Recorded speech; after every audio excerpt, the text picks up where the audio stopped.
નમસ્કાર મિત્રો, ચેપ્ટર 6 મનોવિકૃતિની અંદર 7મા લેક્ચરની અંદર આપનું હાર્દિક સ્વાગત છે। આપણે અહીંયા અસાધારણ વર્તનની જે ઉત્પત્તિ છે કે અસાધારણ વર્તનની સમજૂતી કે માણસ અસાધારણ વર્તન શા માટે કરે છે એની સમજૂતી માટેના પ્રતિમાનો સમજી રહ્યા છીએ। એમાં આપણે મનોવિશ્લેષણાત્મક પ્રતિમાનો વિશે વાત કરીએ છીએ કે મનોવિશ્લેષણાત્મક પ્રતિમાનો જે છે એ 4 પ્રકારના છે અને એ ફ્રોઈડની વિચારધારા ઉપર આધારિત છે। સિગમન્ડ ફ્રોઈડ નામનો જે મનોવૈજ્ઞાનિક છે એની વિચારધારા ઉપર આધારિત છે। એટલે આને પોતાની જે ચિકિત્સાત્મક અનુભવ છે એને આધારિત એને પોતાના જે મનોવિશ્લેષણાત્મક પ્રતિમાનો જે છે કે જે તે વ્યક્તિ અસાધારણ વર્તન શા માટે કરે છે એના માટેના અમુક મુદ્દાઓ એને દર્શાવ્યા છે, જેની અંદર પહેલો મુદ્દો હતો ચેતન અને અચેતન મન। તો ચેતન અને અચેતન મનની અંદર 3 બાબતો આવે છે: અચેતન મન, અર્ધચેતન મન અને ચેતન મન। એનું સ્પષ્ટ ઉદાહરણ એમને એક હિમશિલા ઉપરથી આપ્યું છે કે સમુદ્રની અંદર તરતી જે હિમશિલા છે એની અંદર બહાર દેખાતો ભાગ એ ચેતન મન છે અને અંદર નો જે ભાગ છે એ અચેતન મન છે। એ પછી બીજો પ્રકાર આપ્યો નિમ્ન અહમ, અહમ અને ઉપરી અહમ, એટલે કે આઈડી, ઈગો અને સુપર ઈગો। જો નિમ્ન અહમ શું છે કે જ્યારે વ્યક્તિ કોઈ પણ ક્રિયાનો આનંદ જે છે એટલે કે નિમ્ન અહમની અંદર એને 2 બાબતો જણાય કે જીવન અને મૃત્યુ। કે જીવનની જે અવસ્થા છે એ મોટા ભાગે જાતીયતા સાથે સંકળાયેલી છે એટલે એને લીંબુડો અથવા ઇરોસ તરીકે ઓળખવામાં આવે છે। મૃત્યુ જે છે એ આક્રમકતાની 2 દિશાઓ એમને જણાવી, એક બાહ્ય દિશા અને એક આંતરિક દિશા। બાહ્ય દિશા જે છે એ પરપીડન એટલે કે બીજાને પીડા આપવી પોતાની આક્રમકતાથી, એટલે કે કોઈની સાથે મારઝૂડ કરવી, કોઈને ઈજા પહોંચાડવી, કોઈનું ખૂન કરવું વગેરે જેવી। અને આંતરિક દિશા એટલે કે સ્વકૃતિ, પોતાની જાતને દુઃખ પહોંચાડવું, એ પ્રકારની ક્રિયાઓ જે છે એ નિમ્ન અહમની અંદર થતી હોય છે। પછી અહમનું કાર્ય શું છે કે નિમ્ન અહમની જે ક્રિયાઓ જે છે એના ઉપર નિયંત્રણ કરવાનું કાર્ય કરે છે, એટલે કે એ વાસ્તવિકતા સાથે સંકળાયેલી છે। એ નિમ્ન અહમની જે કોઈ પણ પ્રકારની ક્રિયાઓ છે એના ઉપર એ નિયંત્રણ રાખી અસાધારણ વર્તન ના ઉદ્ભવે એના ઉપર કાર્ય કરે છે। અને સુપર અહમ એટલે કે સુપર ઈગો એ આદર્શતા અને નૈતિકતા સાથે સંકળાયેલી છે કે આપણો જે સમાજ છે, સંસ્કૃતિ છે, રીતિ રિવાજો છે, માન્યતાઓ છે એના સાથે સંબંધિત છે। એટલે એ જો એમાં સૌથી મેઇન ઇમ્પોર્ટન્ટ બાબત અહમ છે। અહમનું મુખ્ય કાર્ય નિમ્ન અહમ અને સુપર અહમના કાર્ય ઉપર નિયંત્રણ રાખવાનું છે। જો આ દરેક બાબતો પર જ્યારે વ્યક્તિ નિયંત્રણ ગુમાવી દે છે ત્યારે એ અસાધારણ વર્તન તરફ ખેંચાય છે। પછી ત્રીજી અવસ્થા આપણે વાત કરી હતી કે મનોજાતીય વિકાસની અવસ્થા। તો મનોજાતીય વિકાસની અવસ્થાના પણ 5 ભાગ પાડ્યા હતા: મુખ અવસ્થા, ગુંદા અવસ્થા, લિંગ અવસ્થા, સુષુપ્ત અવસ્થા અને જનેન્દ્રિય અવસ્થા। કે ધારો કે માણસ મુખ અવસ્થાની અવસ્થા કઈ છે તો કે જન્મથી લઈને 2 વર્ષનો ગાળો જે છે એ મુખા અવસ્થા હોય છે.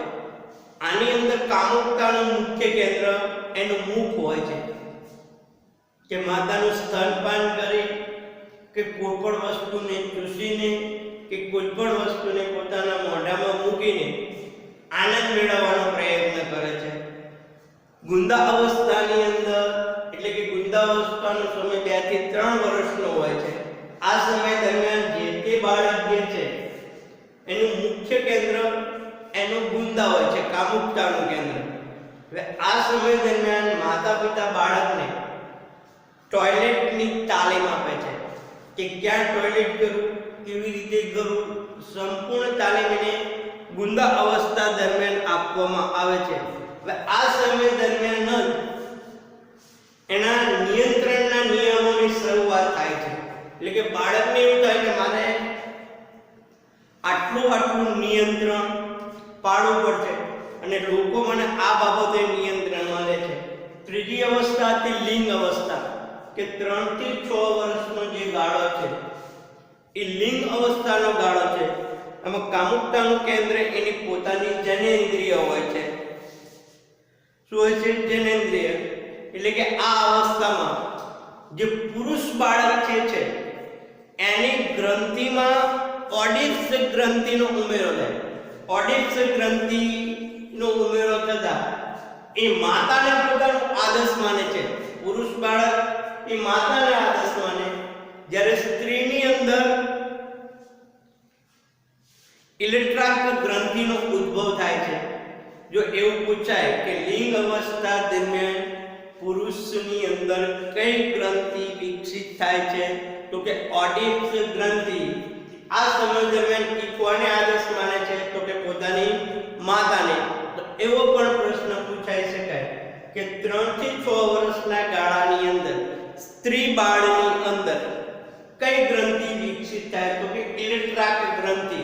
અને એ સમયે એ પોતાના પિતાને આદર્શ માને છે. એટલે કે સ્ત્રી એટલે કે છોકરી હોય તો કે પિતાને માન સન્માન આપે, પિતાના નીતિ નિયમોનું પાલન કરે, પિતા જેવું વર્તન કરે એવું વર્તન તરફ આકર્ષાય છે. ચોથી અવસ્થા જોઈએ કે સુષુપ્ત અવસ્થા કે આ સુષુપ્ત અવસ્થાનો ગાળો એ 6 થી 12 વર્ષ સુધીનો હોય છે. હવે આની માટે કોઈ કામુકતા જવાબદાર નથી. જો સુષુપ્ત અવસ્થાની અંદર બાળક પોતાના નવા કૌશલ્યો કે એની અંદર જે કૌશલ્યો છે એના કરતાં બીજા કૌશલ્યોનો વિકાસ કરે છે અને પોતે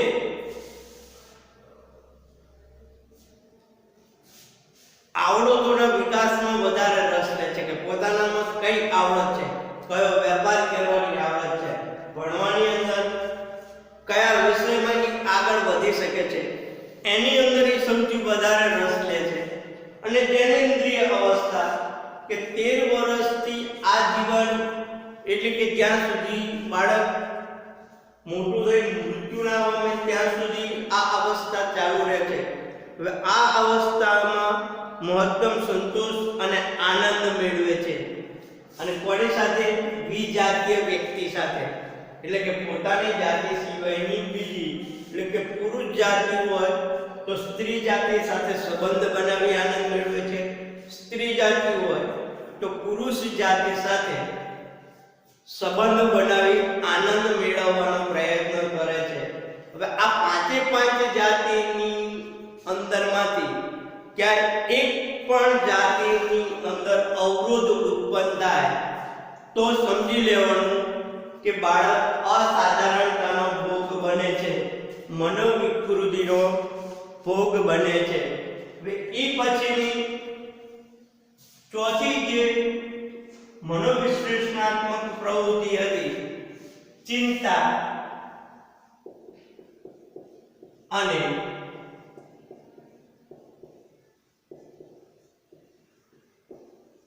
બચાવ પ્રવૃત્તિ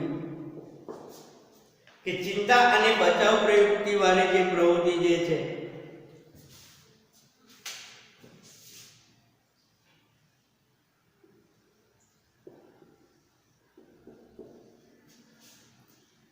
એ મનોવિશ્લેષણાત્મકની ચોથી બાબત કે ફ્રોઈડે દર્શાવેલા પ્રતિમાનોમાં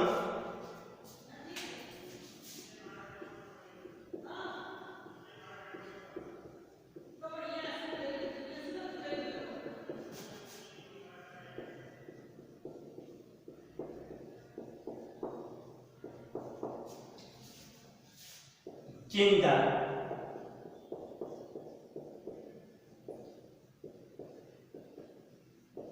કેન્દ્ર સ્થાને છે.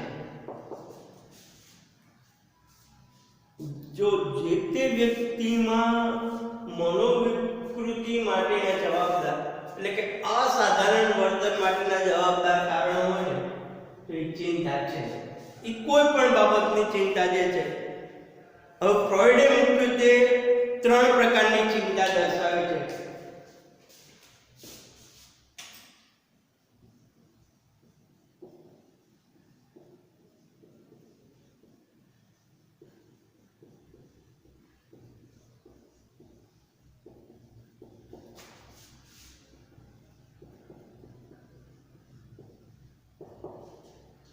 ત્રણ પ્રકારની ચિંતાઓ આપણે જોવાની છે કે ફ્રોઈડે કઈ 3 પ્રકારની ચિંતા દર્શાવી. એક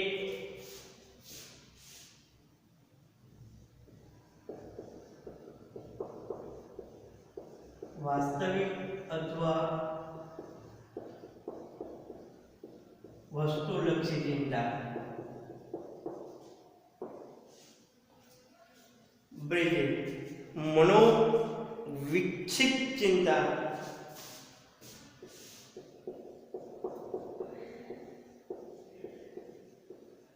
વિક્ષિપ્ત ચિંતા. ત્રીજું નૈતિક ચિંતા.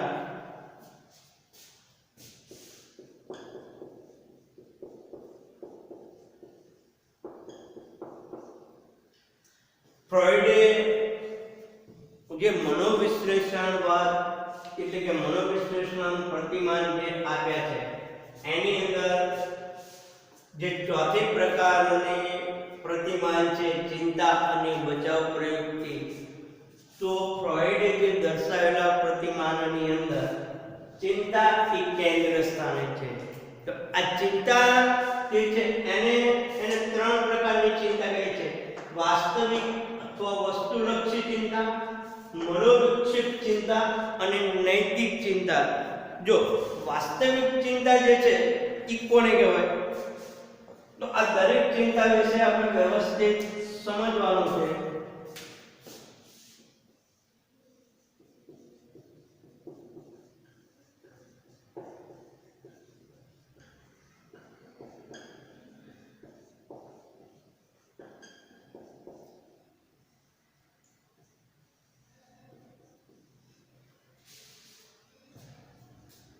જે બાહ્ય વાતાવરણના પડકારો સાથે સંકળાયેલી છે. શું એ જે વાસ્તવિક કે વસ્તુલક્ષી ચિંતા જે છે એ બાહ્ય વાતાવરણના પડકાર સાથે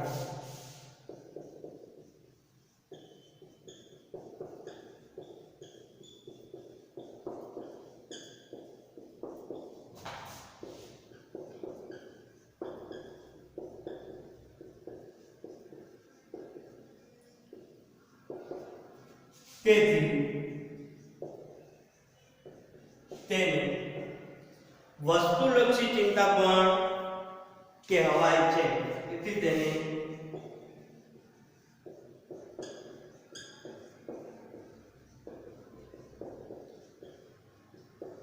ચિંતા પણ કહે છે.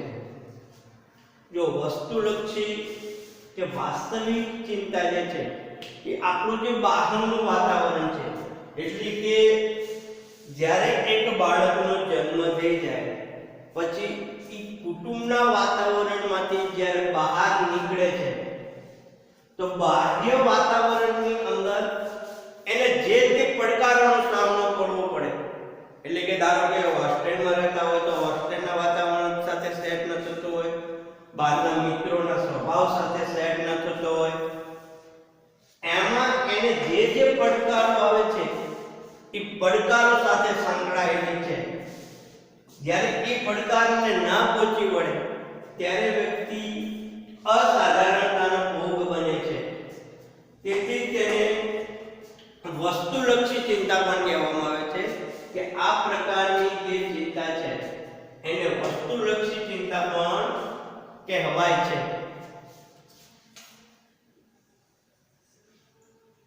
બીજો મનોવિક્ષિપ્ત ચિંતા.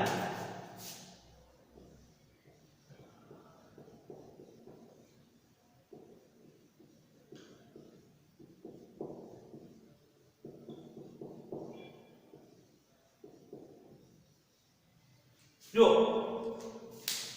મુદ્દા ઉપરથી જ ખબર પડી જાય કે મનોવિક્ષિપ્ત ચિંતા એ શું છે. તો કે મન ઉપર જે વિક્ષેપ ઉત્પન્ન કરે એવી જે ચિંતા છે એને મનોવિક્ષેપ ચિંતા કહેવાય છે.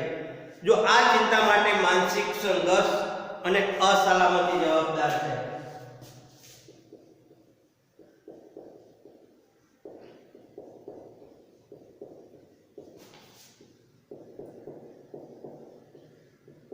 માનસિક સંઘર્ષ અને અસલામતી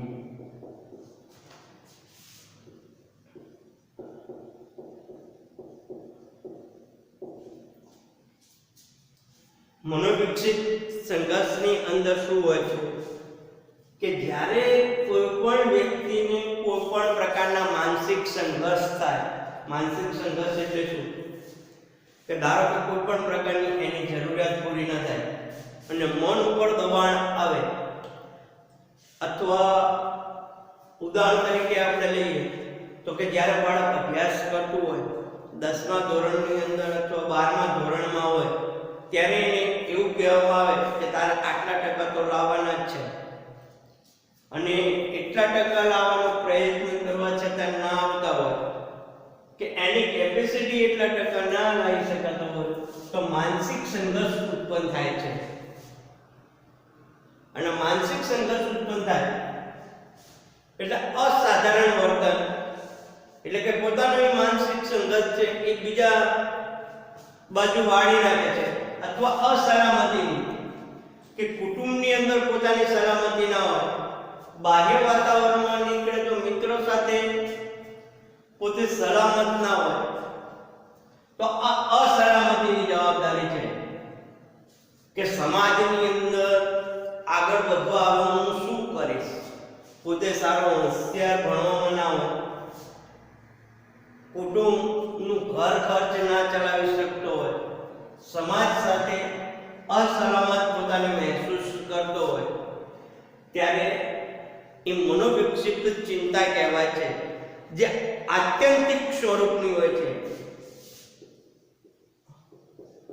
આ ચિંતા આત્યંતિક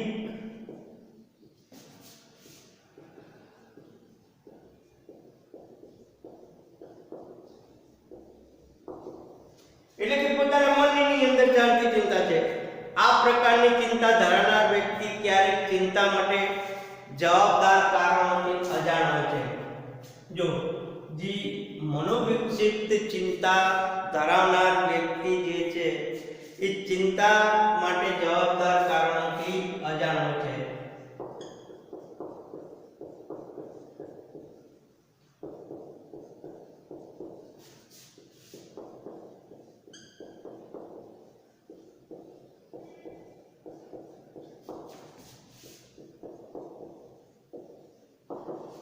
ચિંતા માટે જવાબદાર કારણોથી અજાણ એટલે શું?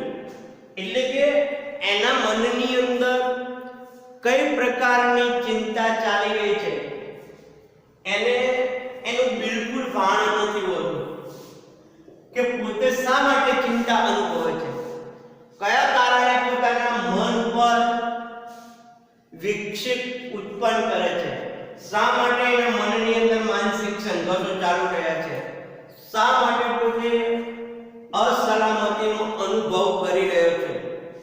એનું સાચું કારણ આ બાળકને નથી ખબર હોતી, એટલા માટે એ માનસિક સંઘર્ષ અનુભવે છે અને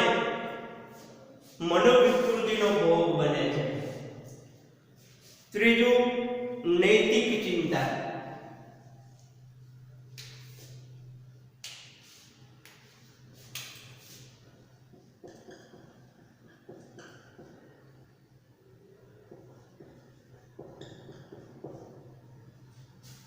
જો સિગમન્ડ ફ્રોઈડે જે ચિંતા અને બચાવ પ્રવૃત્તિ જે છે એને ત્રણ ભાગની અંદર વહેંચી છે: વાસ્તવિક કે વસ્તુલક્ષી ચિંતા, મનોવિકસિત ચિંતા અને નૈતિક ચિંતા.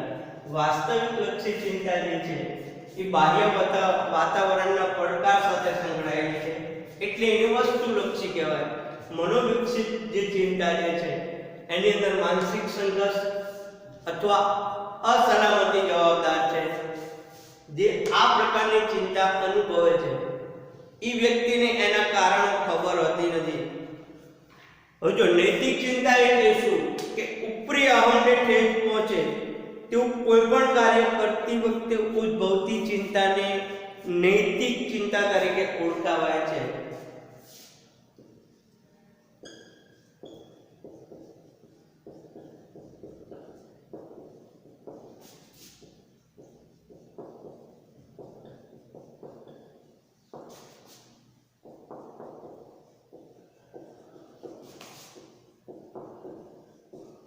તો કોઈ પણ કાર્ય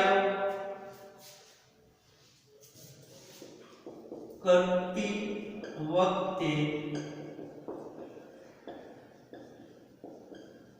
ઉદ્ભવતી ચિંતાને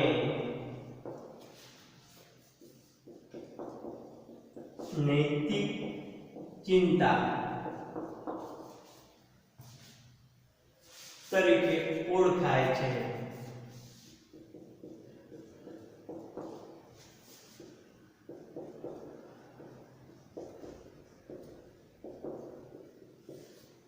એટલે કે આપણો જે સુપર ઈગો છે, આપણે કોઈ પણ કાર્ય જ્યારે કરીએ ત્યારે આપણા સુપર ઈગોને ઠેસ પહોંચે અને એ વખતે જે ચિંતા અનુભવી એને નૈતિક ચિંતા તરીકે ઓળખાય છે. સુપર ઈગો આપણે ખબર કોની સાથે સંકળાયેલો છે? તો કે આપણા આદર્શવાદ, સમાજ અને આપણી સંસ્કૃતિના નીતિ નિયમો, આપણી માન્યતાઓ સાથે સંકળાયેલો છે. હવે એ વસ્તુને જ્યારે ઠેસ પહોંચે ત્યારે વ્યક્તિ નૈતિક ચિંતાનો ભોગ બને છે. નૈતિક ચિંતા માટેના કારણો: જો સામાન્ય રીતે વ્યક્તિ વાતાવરણ પડકારોને પહોંચી વળવા તેમજ અનુભવતી ચિંતામાંથી માર્ગ કાઢવાનો સતત પ્રયત્ન કરતી હોય છે. જો એક વાત કરીએ તો કે સામાન્ય રીતે દરેક વ્યક્તિ જે એ વાતાવરણના જે પડકારો જે છે એને પહોંચી વળવા માટે તેમજ અનુભવતી ચિંતામાંથી માર્ગ કાઢવા માટે કે કોઈ પણ અનુભવતી પોતાના ચિંતામાંથી માર્ગ કાઢવા માટે એ સતત પ્રયત્ન કરે કે વાતાવરણના પડકારને કેવી રીતે પહોંચી વળવું. પોતે જે ચિંતાનો અનુભવ કરે છે એ ચિંતાને પોતાના અનુભવથી પહોંચવાનો પ્રયત્ન, પરંતુ જ્યારે જ્ઞાત કે સભાન પ્રયત્ન વડે ચિંતા દૂર કરવામાં વ્યક્તિ અસમર્થ બને ત્યારે અજ્ઞાત અભાણપણે પોતાના અહમને ટકાવી રાખવાનો પ્રયત્ન કરે છે. જો શું કરે કે આવો પ્રયત્ન કરવા છતાં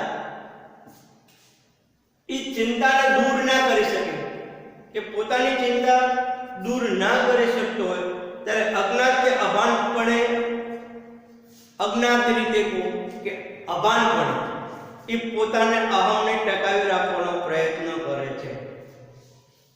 જાણીને ચિંતા દૂર ના કરી શકતો હોય, પડકારને ના પહોંચી વળતો હોય ત્યારે અભાણ રીતે કે અજ્ઞાત રીતે પોતાના અહમને ટકાવી રાખે છે. આ પ્રયત્નને ફ્રોઈડે બચાવ પ્રવૃત્તિ કહી છે. જો અજ્ઞાત રીતે કે અભાન રીતે પોતાના અહમને ટકાવી રાખવાનો પ્રયત્ન કરે છે.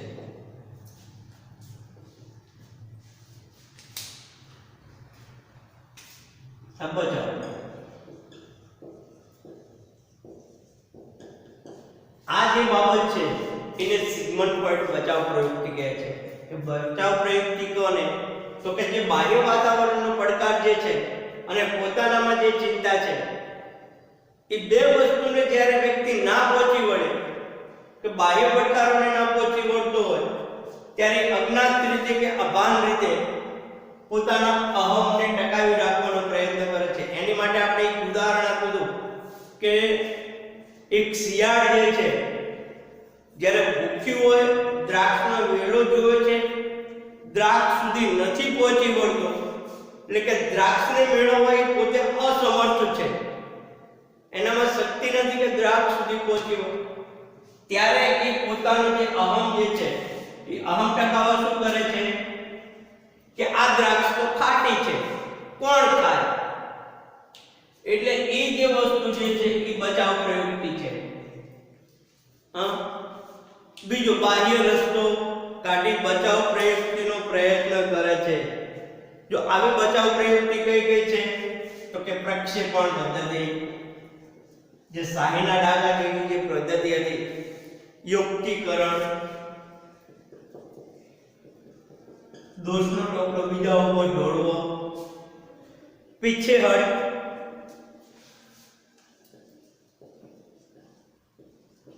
વગેરે દ્વારા એ બહાર નીકળવાનો પ્રયત્ન કરે છે. આમ આ ફ્રોઈડના જે મનોવિશ્લેષણાત્મક પ્રતિમાનો હતા એની અંદર ચેતન, અચેતન મન, મૂળ મૃત્યુ, નિમ્ન અહમ, સુપર અહમ અને વ્યક્તિત્વ વિકાસની મનોજાતીય અવસ્થાઓ તેમજ ચિંતા અને બચાવ પ્રયુક્તિ વિશે આપણે વાત કરી. પણ નેક્સ્ટ લેક્ચરની અંદર જે મનોવિકૃતિને કે પોતાની અસાધારણ પ્રવૃત્તિને સમજાવવાની બીજી રીત, બીજું પ્રતિમાન, વાર્તનિક પ્રતિમાન નેક્સ્ટ લેક્ચરની અંદર જોઈશું.